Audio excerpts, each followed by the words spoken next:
So hey hello everyone, কেমন আছো তোমরা সবাই? আশা করি অনেক ভালো আছো। তোমাদের ভালোবাসা আমিও অনেক ভালো আছি। তো ঘুম থেকে উঠে পড়েছি, দেখো বিছনা থেকেও এখনও উঠিনি। তো ঘুম থেকে উঠে পড়েছি, উঠে বিছনাটা গুটিয়ে সবে বসে রয়েছি। আর আজকে ভাবছি তোমাদের সাথে, আমি তো আমার পুজোর কী কেনাকাটা করেছি সেগুলো তো শেয়ার করিনি, তো সেগুলোই শেয়ার করব। কি কি জামা কাপড় কিনেছি সেগুলোই শেয়ার করব। আর কয়েকদিন আগে গিয়ে কটা নাইটি কিনে নিয়ে এসেছি, সেগুলোই শেয়ার করব। আর দেখে বলবে যে কেমন হয়েছে। তো ভিডিওটা বেশি লং করব না, আজকে জাস্ট ও কটাই শেয়ার করব। তো আবার কালকে থেকে তোমাদের ডেলি ব্লগ দেব, ডেলি কী কাজকর্ম করি না করি সেগুলোই দেব। আর এখন ঘুম থেকে উঠে বিছনা টিছনা গুটিয়ে ফেলেছি, ঘরটা ঝাড় দেওয়া হয়নি এখনও। তো ঘরটা ঝাড় দিয়ে আজকে তোমাদের সাথে শেয়ার করব যে আজকে আমি জামা কাপড় কী কী কিনেছি না কিনেছি সেগুলো সব শেয়ার করব। তো দেখতে থাকো।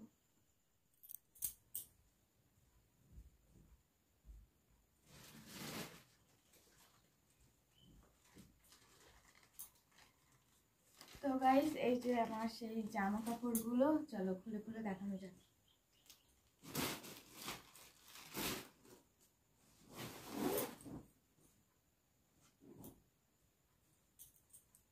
প্রথমে এই শাড়িটা আমার শাশুড়ির, আমার মা দিয়েছে। এটা কেমন হয়েছে অবশ্যই বলবে।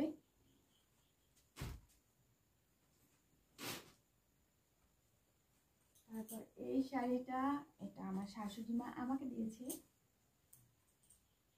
কেমন হয়েছে আরো অবশ্যই বলবে।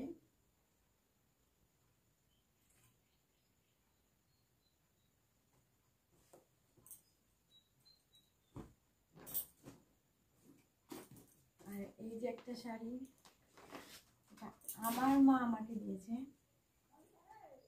হ্যাঁ,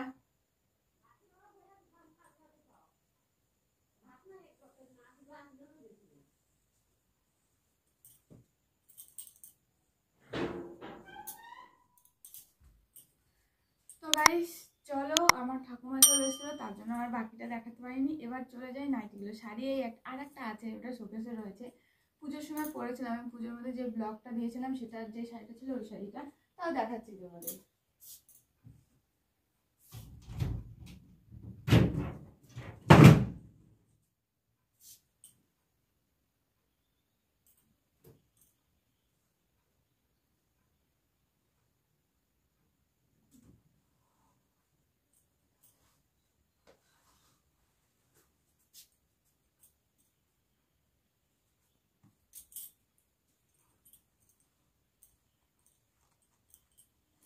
এই শাড়িটা পিঙ্ক কালারেরটা, এটা পিঙ্ক না, এটা হচ্ছে রানী কালার। আর এটা হচ্ছে বিয়ের আগে আমার হাজবেন্ড আমাকে দিয়েছিল আগের বার পুজোতে।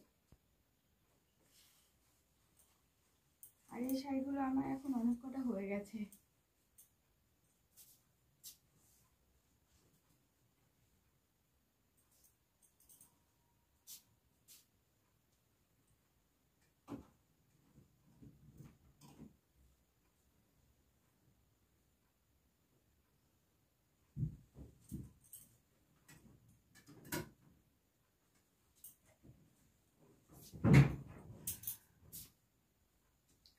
চলো এবার নাইটিতে যাওয়া যাক।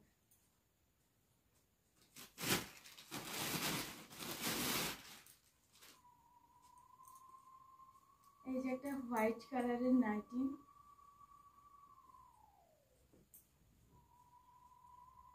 কেমন হয়েছে অবশ্যই বলবে কিন্তু।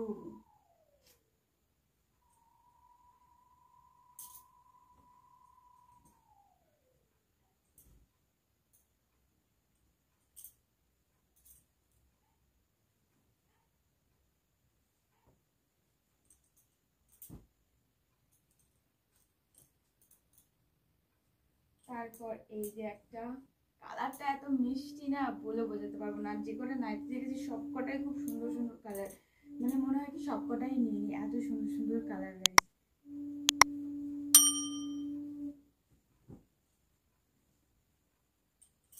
সব কটা ইয়ার গলা, যেহেতু সামনে শীত আসছে সেই কারণে ইয়ার গলায় নিয়েছি।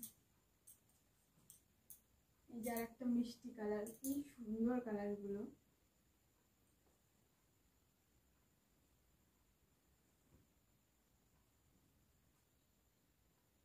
খুবই সুন্দর, খুবই সুন্দর। বুকের কাছে এই কাজটা করা রয়েছে, এত সুন্দর, এত সুন্দর বলে বোঝাতে পারবো না। আমি খুব এক্সাইটেড এগুলো পরার জন্য, কিন্তু এখনো ফিটিংস করা হয়নি। ফিটিংস করি তারপরে পরবো। ভাবছি কোথাও মেশিনে টেশিনে যাবো না, নিজের হাতে ফিটিংস করবো। আবার ভাবি যে কাকির মেশিনেও চলে যাব। আর সব থেকে ইম্পর্টেন্ট যেটা আমার ফেভারিট একদম, সেটা হচ্ছে এইটা। এটা আমার প্রচুর ভালো লেগেছে, প্রচুর। এটা আমার ফেভারিট। দেখো কত সুন্দর, এটা ফিটিংস করলে খুব ভালো লাগবে। সামনের দিকটা এমন কাজ করা, ওটার মতনই অনেকটা, কিন্তু এটার প্রিন্টটা আমার প্রচুর ভালো লেগেছে, প্রচুর। এত সুন্দর, এটা বলে বোঝাতে পারবো না। খুবই খুবই সুন্দর, খুব এক্সাইটেড। এটা অন্তত বেশি পড়ার জন্য খুব এক্সাইটেড। তো এটাই ছিল আমার পুজোর কেনাকাটা। এগুলো পুজোর পরে কিনেছি অবশ্য, মানে বাড়িতে ইউজ করার জন্য, আর এদিক ওদিক কোথাও যাওয়ার জন্য সেটাই ইউজ করার জন্য। আর এই শাড়ি 3টে আমার, আর একটা শাড়ি ছিল আমার শাশুড়ির। আর এই শাড়ির ব্লাউজগুলো সব কাটিয়ে নিয়ে এসেছি, এখনো ব্লাউজ করিনি। তো সামনে একটা বিয়ের নিমন্ত্রণ আছে, তার আগে ঠিক করে ফেলবো। তো আজকের ভিডিওটা এইটুকুই। তো কেমন হয়েছে অবশ্যই বলো, ভালো লাগলে একটা লাইক, কমেন্ট, শেয়ার, সাবস্ক্রাইব অবশ্যই করে দিও। আর ভিডিওটা বেশি বড় করলাম না। আর ভিডিও জামা কাপড়গুলো কোনটা তোমাদের বেশি ভালো লেগেছে অবশ্যই কমেন্ট করে বলো। তো টাটা বন্ধুরা, আবার নেক্সট ভিডিও, কালকে আবার ব্লগ ভিডিও নিয়ে চলে আসবো। অনেকদিন ভালোভাবে ব্লগ ভিডিও দেওয়া হচ্ছে না যেহেতু, তো কালকে আবার আসবো। তো দেখতে থাকো আর সাথে থাকো।